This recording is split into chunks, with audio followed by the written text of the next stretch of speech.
कहते हैं कि हीरा अक्सर कोयले की खान में ही मिलता है, लेकिन दुनिया की नजर हमेशा चमचमाते शोरूम पर होती है।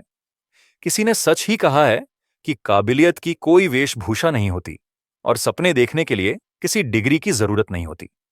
शहर के सबसे पॉश इलाके सिलिकॉन वैली आईटी पार्क के बाहर धूल और धुएं के बीच एक छोटी सी चाय की टपरी थी। यहां दिन रात कोट लिखने वाले इंजीनियरों की भीड़ लगी रहती थी। इसी भीड़ में 15 साल का बिशन अपने मैले कुचैले कपड़ों में दौड़ता भागता नजर आता था। एक हाथ में चाय का गिलास और दूसरे हाथ में केतली थामे बिशन के लिए।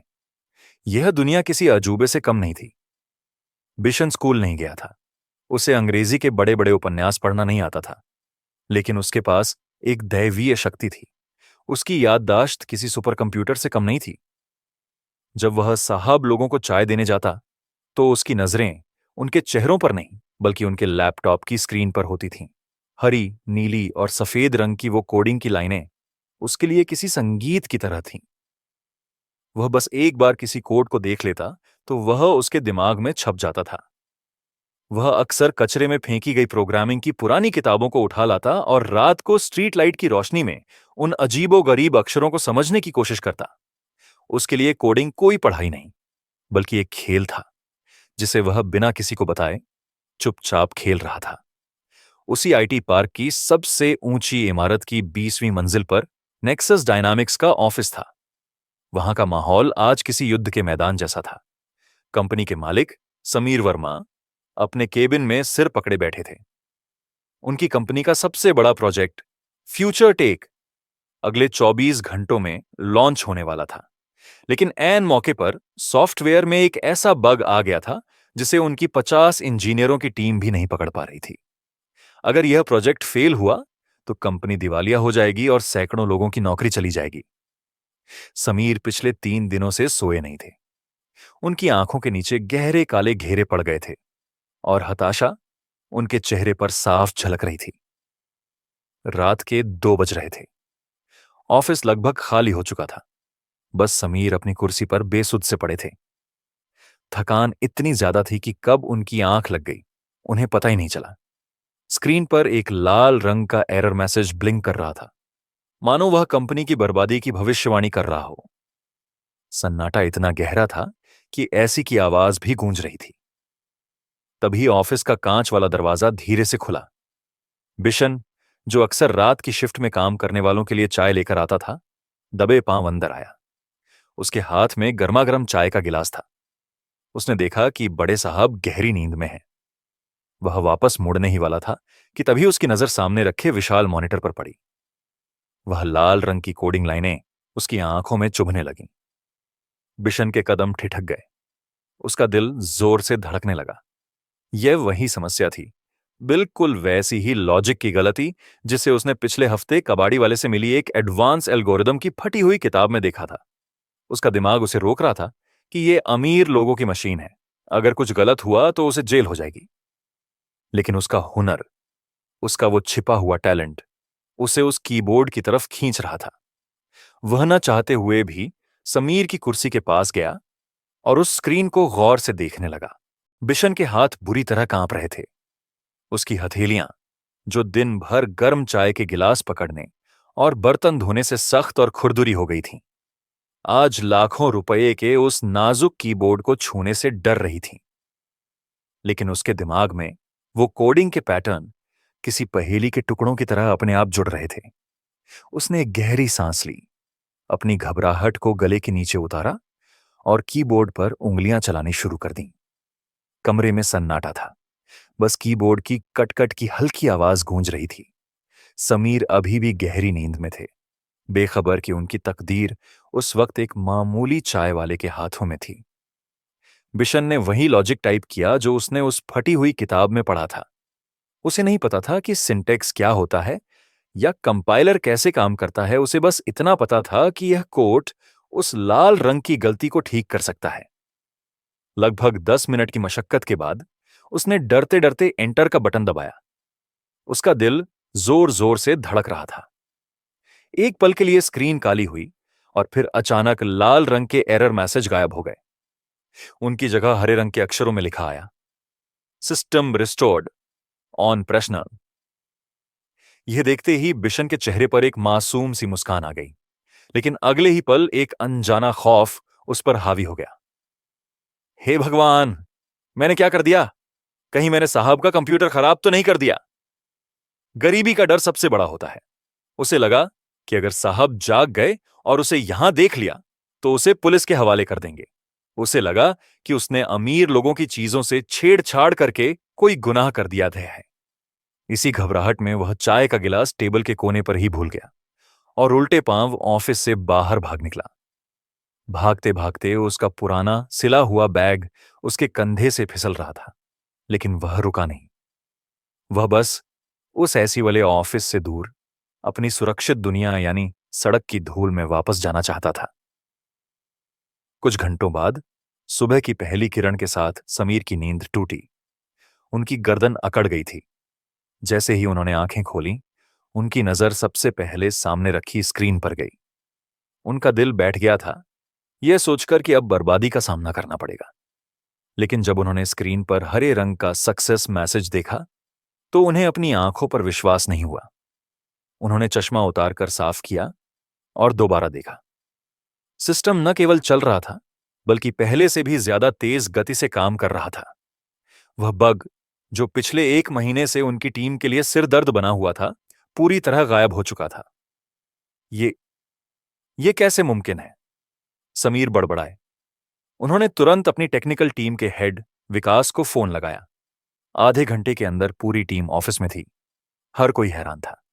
विकास ने कोड की जांच की और अचरज में कहा, सर, यह कोड तो बहुत पुराना है, लेकिन इसे जिस तरह से यहां इस्तेमाल किया गया है वह किसी जीनियस का काम है। यह हमारी टीम के बस की बात नहीं थी। इसे किसने फिक्स किया सर? क्या आपने किसी विदेशी एक्सपर्ट को हायर किया था? समीर ने नामे सिर हिलाया। वह खुद उलझन में थे। तभी उनकी नजर टेबल पर रखे उस ठंडे चाय के गिलास पर पड़ी। उन्हें से में याद आया कि रात को कोई आया था। एक बिजली सी कौंध गई उनके दिमाग में। सिक्योरिटी! समीर चिल्लाए, जल्दी से रात 2 बजे से 3 बजे तक की सीसीटीवी फुटेज निकालो। मुझे जानना है कि कल रात इस कमरे में कौन आया था। सिक्योरिटी रूम में एक अजीब सा तनाव था। समीर और विकास सांस रोके सीसीटीवी फुटेज देख रहे थे। ब्लैक एंड व्हाइट स्क्रीन पर रात के अंधेरे में एक दुबला पतला साया केबिन में दाखिल हुआ। विकास की आंखें फटी की फटी रह गईं। सर, ये तो नीचे टपरी वाला छोटू है। ये तो बस चाय देने आता है। स्क्रीन पर दिख रहा था कि कैसे वह लड़का पहले डरता है, फिर किसी अनुभवी पियानो वादक की तरह कीबोर्ड पर अपनी उंगलियां चलाता है और फिर घबराकर भाग जाता है। समीर ने एक पल भी बर्बाद नहीं किया। मुझे वह लड़का अभी चाहिए, इसी वक्त। वह चिल्लाए और लिफ्ट की तरफ भागे। उनके पीछे विकास और 2 सिक्योरिटी गार्ड भी दौड़ पड़े। नीचे सड़क पर बिशन अपनी टपरी पर ग्राहकों की भीड़ से घिरा हुआ था। उसका मन कहीं और था। हर पल उसे लग रहा था कि अभी पुलिस की गाड़ी आएगी और उसे हथकड़ी लगाकर ले जाएगी। उसका नन्हा सा दिल जोर जोर से धड़क रहा था। तभी भीड़ को चीरते हुए समीर वहां पहुंच गए। उनकी नजर बिशन पर पड़ी। सुनो, रुको! समीर ने जोर से आवाज दी। बिशन ने जैसे ही उस बड़े साहब को अपनी ओर आते देखा, उसके हाथ से चाय की केतली छूट गई। गर्म चाय सड़क पर फैल गई। उसकी आंखों में पहचान का नहीं बल्कि दहशत का भाव था। उसे लगा कि साहब उसे मारने आ रहे हैं, क्योंकि उसने उनका कंप्यूटर खराब कर दिया था। गरीबी ने उसे यही सिखाया था कि अमीर आदमी का गुस्सा हमेशा गरीब पर ही निकलता है। साहब, माफ कर दो, मैंने कुछ नहीं किया। बिशन बुदबुदाया और भीड़ के बीच से भागने लगा। रुको, डरो मत, मैं तुम्हें कुछ नहीं कहूंगा। समीर उसके पीछे दौड़े, लेकिन बिशन ने पीछे मुड़कर नहीं देखा। वह एक पतली गली की तरफ भागा, जहां गाड़ियां नहीं जा सकती थीं। वह अपनी जान बचाने के लिए भाग रहा था। हड़बड़ाहट में उसका पैर एक पत्थर से टकराया। वह लड़खड़ाया और उसके कंधे पर लटका वह पुराना फटा हुआ बैग नीचे गिर गया। बिशन ने बैग उठाने की कोशिश की, लेकिन समीर को करीब आते देख उसने बैग वहीं छोड़ दिया और आड़ी तिरछी गलियों में ओझल हो गया। समीर हाँपते हुए वहां पहुंचे। बिशन जा चुका था। धूल भरी सड़क पर सिर्फ वह मैला कुचैला कैनवास का बैग पड़ा था। समीर ने झुककर उसे उठाया। बैग उम्मीद से कहीं ज्यादा भारी था। विकास भी पीछे पीछे दौड़ता हुआ आ गया। सर, जाने दीजिए, कोई चोर होगा, पुलिस को बुलाते हैं। समीर ने विकास को चुप रहने का इशारा किया। उन्होंने वहीं सड़क पर खड़े खड़े उस बैग की चेन खोली। उन्हें लगा था कि शायद इसमें चोरी का कुछ सामान होगा या पुराने कपड़े होंगे। लेकिन जैसे ही उन्होंने बैग के अंदर हाथ डाला, उनके हाथ में तेल के दाग लगे कुछ कागज आए। समीर ने उन कागजों को बाहर निकाला और उनकी आंखें आश्चर्य से फैल गईं। वो रद्दी के कागज नहीं थे, बल्कि किसी समोसे या कचौड़ी की दुकान से फेंके गए पुराने अखबार के टुकड़े थे, जिन्हें बड़ी सावधानी से सीधा किया गया था और उनकी सलवटें मिटाई गई थीं। उन पर तेल के गहरे धब्बे थे, कहीं कहीं हल्दी के पीलापन था, लेकिन उन निशानों के ऊपर टूटी फूटी पेंसिल और कभी कभी जले हुए कोयले के टुकड़ों से कुछ लिखा हुआ था। समीर ने एक कागज को सूरज की रोशनी में करके देखा। वहां कोई बच्चों वाली चित्रकारी नहीं थी, वहां जटिल गणितीय सूत्र और एल्गोरिदम लिखे थे। विकास, इसे देखो। समीर की आवाज में एक अजीब सा कंपन था, जैसे उन्हें कोई पुराना खजाना मिल गया हो। उन्होंने एक कागज विकास की ओर बढ़ाया। विकास ने अपनी भौहें सिकोड़ी और उस तेल सने कागज को पढ़ने की कोशिश की। पढ़ते ही उसके चेहरे का रंग उड़ गया, जैसे उसने कोई भूत देख लिया हो। सर, यह तो यह तो सर्वर लोड बैलेंसिंग का सबसे मुश्किल कोड है। हम इसे ऑप्टिमाइज करने के लिए पिछले 6 महीने से जूझ रहे हैं, और इसने इसने इसे सिर्फ 4 लाइनों में हल कर दिया है, वो भी एक समोसे के कागज पर। बैग के अंदर और भी खजाने थे। फटी हुई पुरानी नोटबुक के पन्ने, जिन पर जावा, C++ और पाइथन के सिंटेक्स लिखे थे। हर पन्ने पर एक नई समस्या और उसका समाधान था। कहीं कहीं तो कोड को सही करने के लिए लाल ईंट के टुकड़े से गोले लगाए गए थे। यह किसी कचरे का ढेर नहीं, बल्कि एक जीनियस का रिसर्च सेंटर था, जो एक फटे हुए थैले में सिमटा हुआ था। समीर की आंखों में नमी आ गई। उन्हें याद आया कि कैसे उनकी टीम ऐसी कमरों में महंगी कॉफी पीते हुए भी अक्सर शिकायत करती थी कि सिस्टम धीमा है या सॉफ्टवेयर पुराना है, और यहां सड़क पर पलने वाला एक बच्चा, जिसके पास पेट भरने के लिए 2 वक्त की रोटी भी मुश्किल से थी, वो कचरे के टुकड़ों पर भविष्य लिख रहा था। सर, यह लड़का कोई साधारण चाय वाला नहीं है, विकास ने धीमी और गंभीर आवाज में कहा। उसने कल रात सिर्फ हमारा बग फिक्स नहीं किया, उसने अनजाने में हमारे पूरे सिस्टम के कोर लॉजिक को ही अपडेट कर दिया है। अगर यह कोड हम अपने प्रोडक्ट में इस्तेमाल करें, तो हमारा सॉफ्टवेयर दुनिया का सबसे तेज सॉफ्टवेयर बन जाएगा। समीर ने उस मैले बैग को अपने सीने से लगा लिया, जैसे वह कोई बेशकीमती मूर्ति हो। उन्हें उस वक्त अपनी कंपनी, अपने मुनाफे या आज होने वाले बड़े लॉन्च की कोई चिंता नहीं थी। उन्हें चिंता थी उस नायाब हीरे की, जो अभी अभी उनके हाथों से फिसलकर धूल में खो गया था। उन्हें पछतावा हो रहा था कि उनकी एक ऊंची आवाज ने उस बच्चे को इतना डरा दिया। उन्होंने अपनी जेब से फोन निकाला और अपनी पूरी सिक्योरिटी टीम को अलर्ट कर दिया। उनका आदेश सख्त था। मुझे वह लड़का चाहिए। खबरदार, जो किसी ने पुलिस को बुलाया, वह डरा हुआ है, अपराधी नहीं है। टपरी वाले से उसका नाम पूछो, उसका हुलिया पूछो। पूरी सिटी में अपनी टीम फैला दो। जो भी उसे ढूंढकर सही सलामत मेरे पास लाएगा, उसे मैं मुंह मांगा इनाम दूंगा। समीर वहीं टपरी की टूटी हुई बेंच पर बैठ गए।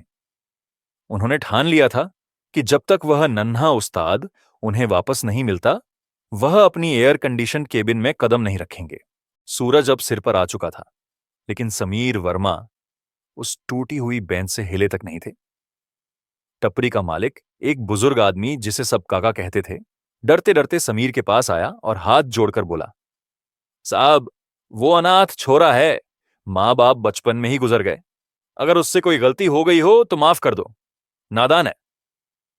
समीर ने काका का हाथ थाम लिया और नम्रता से पूछा, काका, मुझे उसे सजा नहीं देनी, मुझे उससे कुछ सीखना है। बस इतना बता दो कि वो रहता कहां है। काका ने समीर की आंखों में सच्चाई देखी। उन्होंने इशारा करते हुए कहा, साहब, यहां से थोड़ी दूर रेलवे लाइन के पास जो बड़ा नाला है, वहीं उस पुराने पुल के नीचे एक कोने में वो अपनी रातें गुजारता है। बिना एक पल गंवाए समीर और विकास उस दिशा में चल पड़े। पॉस आईटी पार्क की चमक दमक पीछे छूट गई थी। अब सामने संकरी गलियां, कीचड़ और खुले नालों की बदबू थी। विकास ने नाक पर रूमाल रख लिया, लेकिन समीर बेपरवाह आगे बढ़ते रहे। उन्हें विश्वास नहीं हो रहा था कि जिस दिमाग ने उनकी करोड़ों की कंपनी को बचाया, वो ऐसी जगह पल रहा था। पुल के नीचे अंधेरा और सीलन थी। वहां पुराने गत्ते के डिब्बों और प्लास्टिक की बोरियों से बना एक छोटा सा घरौंदा था। बिशन, समीर ने धीमी आवाज में पुकारा। कोई जवाब नहीं आया। बस एक पुराने लोहे के ड्रम के पीछे हल्की सरसराहट हुई। समीर धीरे धीरे वहां गए। वहां कोने में घुटनों में सिर दिए बिशन दुबका बैठा था। वह कांप रहा था। जैसे ही उसने समीर को देखा, वह और पीछे खिसकने लगा। उसकी आंखों में वही खौफ था, एक शिकार का खौफ शिकारी के सामने। साहब, साहब, कसम से मैंने चोरी नहीं की। बिशन की आवाज रुंधी हुई थी। मेरा बस्ता भी ले लो, पर मुझे पुलिस को मत दो। मैं दोबारा कभी आपकी बिल्डिंग की तरफ नहीं देखूंगा। समीर का दिल पसीज गया। यह लड़का यह सोच रहा था कि उसने कोई अपराध किया है, जबकि उसने एक चमत्कार किया था। समीर ने अपना कोट उतारकर एक सूखे पत्थर पर रखा और वहीं जमीन पर बिशन के बराबर बैठ गए। अमीरी और गरीबी का फासला मिट चुका था। समीर ने धीरे से वो मैला कैनवास का बैग बिशन के सामने रख दिया। बेटा, मैं पुलिस वाला नहीं हूं, समीर ने बहुत प्यार से कहा, और ना ही मैं तुम्हें पकड़ने आया हूं। मैं तो बस ये वापस देने आया हूं। उन्होंने बैग से वो तेल लगा हुआ कागज निकाला जिस पर कोड लिखा था। तुम्हें पता है यह क्या है? बिशन ने डरते डरते सिर हिलाया। वो साहब लोग जब बात करते थे तो मैं सुन लेता था। फिर कचरे में जो किताबें मिलती थीं उनसे जोड़कर देखता था। मुझे लगा कि लाल रंग मतलब खतरा है, तो मैंने उसे हरा करने की कोशिश की। गलती हो गई साहब। गलती नहीं बेटा, तुमने कमाल कर दिया। समीर मुस्कुराए। मेरी पूरी टीम जो बड़ी बड़ी डिग्रियां लेकर बैठी है, वो जो काम नहीं कर पाई, तुमने वो कर दिखाया। ये कागज का टुकड़ा कचरा नहीं है, ये मेरी कंपनी की जान है। और तुम कोई मामूली चाय वाले नहीं हो, तुम एक जीनियस हो। बिशन की आंखों में अविश्वास था। पहली बार किसी बड़े आदमी ने उसे तू या अबे कहने के बजाय इतनी इज्जत दी थी। क्या तुम मेरे साथ चलोगे? समीर ने अपना हाथ आगे बढ़ाया। चाय बनाने के लिए नहीं, बल्कि उन मशीनों को चलाने के लिए जिन्हें तुम इतनी शिद्दत से निहारते हो। मैं तुम्हें दुनिया का सबसे बेहतरीन इंजीनियर बनाना चाहता हूं। बिशन ने अपनी फटी हुई निकर पर अपनी हथेलियां रगड़ी, मानो वह अपनी गरीबी और बदकिस्मती को पोंछ देना चाहता हो। उसने कांपते हुए हाथों से समीर का हाथ थाम लिया। वह स्पर्श किसी समझौते का नहीं, बल्कि एक नई जिंदगी की शुरुआत का था। उस दिन सिलिकॉन वैली के उस आलीशान आईटी पार्क में एक अजीब नजारा देखने को मिला।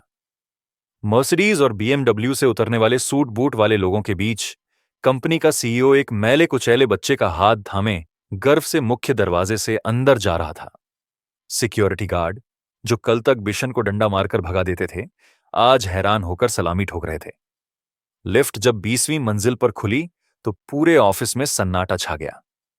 व्हिस्परिंग, फुसफुसाहट शुरू हो गई। अरे, यह तो वही चाय वाला छोटू है ना? सर, इसे अंदर क्यों लाए हैं? किसी ने नाक सिकोड़ी तो किसी ने हिकारत से देखा। बिशन का सिर शर्म से झुका हुआ था। उसे लग रहा था कि वह इस चमकती दुनिया में एक भद्दा धब्बा है। समीर उसे सीधा कॉन्फ्रेंस रूम में ले गए, जहां प्रोजेक्ट टीम की अर्जेंट मीटिंग चल रही थी। देवियों और सज्जनों, समीर की आवाज गूंजी, मैं आप सबको अपनी कंपनी के नए चीफ इनोवेशन ट्रेनी से मिलवाना चाहता हूं। कमरे में हंसी की दबी हुई आवाजें आईं। एक सीनियर इंजीनियर ने तंज कसते हुए कहा, सर, मजाक अच्छा है, पर हमें अभी सीरियस इश्यूज सॉल्व करने हैं। चाय बाद में पी लेंगे। समीर के चेहरे पर एक सख्त मुस्कान थी। उन्होंने मार्कर उठाया और व्हाइट बोर्ड पर एक जटिल एल्गोरिदम की समस्या लिखी। वही समस्या जो अगले अपडेट के लिए अड़चन बनी हुई थी। जो भी इस कमरे में इसे अभी सॉल्व कर देगा, उसे मैं अभी 1 लाख रुपए का बोनस दूंगा। पूरे कमरे में सन्नाटा छा गया। सब एक दूसरे का मुंह देखने लगे। यह बहुत पेचीदा था, जिसे हल करने में घंटों लग सकते थे। समीर ने बिशन की ओर देखा और मार्कर उसकी तरफ बढ़ाया। बिशन, क्या तुम कोशिश करोगे? बिशन हिचकिचाया। उसके हाथ में चाय का गिलास पकड़ने की आदत थी, मारकर की नहीं। लेकिन जैसे ही उसने बोर्ड पर लिखे कोड को देखा, उसकी आंखों की चमक लौट आई। वह बोर्ड के पास गया। उसका कद इतना छोटा था कि उसे पंजों के बल खड़ा होना पड़ा। अगले 5 मिनट तक कमरे में सिर्फ मार्कर के चलने की चर्र चर्र आवाज गूंजती रही। उसने न केवल समस्या को हल किया, बल्कि उसके नीचे 3 अलग अलग तरीके भी लिख दिए, जिससे सिस्टम की स्पीड दोगुनी हो सकती थी। जब बिशन ने मार्कर नीचे रखा और पीछे मुड़ा, तो किसी ने कुछ नहीं बोला। हंसी और मजाक की जगह अब वहां सिर्फ अविश्वास और गहरा सम्मान था। वह सीनियर इंजीनियर, जिसने ताना मारा था, अपनी कुर्सी से खड़ा हो गया और धीरे से तालियां बजाने लगा। देखते ही देखते पूरा कॉन्फ्रेंस रूम तालियों की गड़गड़ाहट से गूंज उठा। बिशन की आंखों से आंसू छलक पड़े। आज पहली बार उसे उसकी गरीबी के लिए नहीं, बल्कि उसकी काबिलियत के लिए पहचाना गया था। समीर ने उसके कंधे पर हाथ रखा और कहा, कपड़े मैले हो सकते हैं, पर हीरा अपनी चमक कभी नहीं खोता। उसी शाम नेक्सस डायनामिक्स ने अपना प्रोजेक्ट लॉन्च किया। यह एक ऐतिहासिक सफलता थी, लेकिन समीर के लिए असली सफलता कुछ और थी। उन्होंने कंपनी के बोर्ड ऑफ डायरेक्टर्स के सामने एक प्रस्ताव रखा, एक ऐसा प्रस्ताव जो बिशन जैसे हजारों बच्चों की किस्मत बदलने वाला था। 5 साल बीत गए। वक्त ने ऐसी करवट ली कि कल तक जो हाथ कंधे कपद्धे से टेबल साफ करते थे, आज वही हाथ भविष्य की तकनीक लिख रहे थे। समीर वर्मा ने अपना वादा निभाया था। बिशन को सिर्फ नौकरी नहीं मिली थी, उसे तराशा गया था। उसे अंग्रेजी सिखाई गई। दुनिया के बेहतरीन विश्वविद्यालयों के प्रोफेसरों ने उसे मेंटर किया और उसे ग्रूम किया गया। लेकिन बिशन ने अपनी जड़ों को कभी नहीं छोड़ा। वह जानता था कि ऐसी कमरों में बैठकर कोट लिखना आसान है, लेकिन टूटी छतों के नीचे बैठकर सपने देखना बहुत मुश्किल। आज शहर के सबसे बड़े ऑडिटोरियम में नेक्सस डायनामिक्स का एक और भव्य इवेंट था। लेकिन आज स्टेज पर समीर वर्मा नहीं, बल्कि 20 साल का एक नौजवान खड़े रहा था। सूट बूट में सजे बिशन के चेहरे पर अब डर नहीं, बल्कि आत्मविश्वास का तेज था। उसके पीछे बड़ी स्क्रीन पर एक नए ऐप का लोगो चमक रहा था, कोड सेतु। बिशन ने माइक थामा और भारी आवाज में बोलना शुरू किया। मैं जानता हूं कि भूख क्या होती है। मैं जानता हूं कि जब दिमाग में सवाल हों और जेब में किताब खरीदने के पैसे ना हों, तो कैसा लगता है। कोडिंग सिर्फ अमीरों की जागीर नहीं है, ये एक भाषा है जिससे हम अपनी तकदीर बदल सकते हैं। पूरे हॉल में सन्नाटा था। बिशन ने अपनी बात जारी रखी। आज हम कोड सेतु लॉन्च कर रहे हैं। यह एक ऐसा ऐप है जो टूटे हुए स्क्रीन वाले सस्ते फोनों पर भी चलेगा, बिना इंटरनेट के काम करेगा, और सबसे बड़ी बात, ये हिंदी, तमिल, मराठी और बंगाली जैसी हमारी अपनी भाषाओं में कोडिंग सिखाएगा। यह ऐप पूरी तरह से मुफ्त है, ताकि कोई और बिशन सिर्फ इसलिए पीछे न रह जाए कि उसके पास इंग्लिश मीडियम स्कूल की फीस भरने के पैसे नहीं थे। जैसे ही उसने रिमोट का बटन दबाया, स्क्रीन पर एक वीडियो प्ले हुआ। वीडियो में उसी बस्ती के बच्चे, जहां कभी बिशन रहता था, पुराने फोनों पर उत्साह से कोडिंग सीखते हुए दिखाई दे रहे थे। उनकी आंखों में वही चमक थी जो कभी समीर ने बिशन की आंखों में देखी थी। हॉल में बैठे देश विदेश के इन्वेस्टर और इंजीनियर अपनी कुर्सियों से खड़े होकर तालियां बजाने लगे। तालियों की गड़गड़ाहट रुकने का नाम नहीं ले रही थी। समीर वर्मा, जो पहली पंक्ति में बैठे थे, उनकी आंखों से खुशी के आंसू बह रहे थे। बिशन स्टेज से नीचे उतरा और सीधा समीर के पास गया। कैमरे चमक रहे थे। मीडिया वाले सवाल पूछने के लिए बेताब थे, लेकिन बिशन ने किसी की परवाह नहीं की। उसने समीर के पैर छुए और गले लग गया। धन्यवाद सर, बिशन ने रुंधे गले से कहा। अगर उस रात आपने मुझे पुलिस को दे दिया होता या मेरी बेइज्जती करके भगा दिया होता, तो आज मैं शायद जेल में होता या अभी भी चाय बेच रहा होता। समीर ने उसकी पीठ थपथपाते हुए मुस्कुराकर कहा, बिशन, मैंने तो बस धूल हटाई थी। हीरा तो तुम पहले से थे। असली कामयाबी यह नहीं है कि तुम आज कहां खड्डी डे हो। असली कामयाबी यह है कि तुमने अपने पीछे आने वालों के लिए सीढ़ी लगा दी है। उस रात शहर की ऊंची इमारतों की रोशनी में एक नई उम्मीद जगी थी। यह कहानी सिर्फ एक चाय वाले के कोडर बनने की नहीं थी, बल्कि इस बात का सबूत थी कि काबिलियत किसी की वेशभूषा, जाति या आर्थिक स्थिति की मोहताज नहीं होती। दुनिया को बदलने के लिए बड़ी डिग्रियों की नहीं, बस एक मौके और एक पारखी नजर की जरूरत होती है। आईटी पार्क के बाहर वह पुरानी टपरी आज भी है, लेकिन अब वहां काम करने वाला हर बच्चा जानता है कि अगर बिशन भैया कर सकते हैं तो हम भी कर सकते हैं।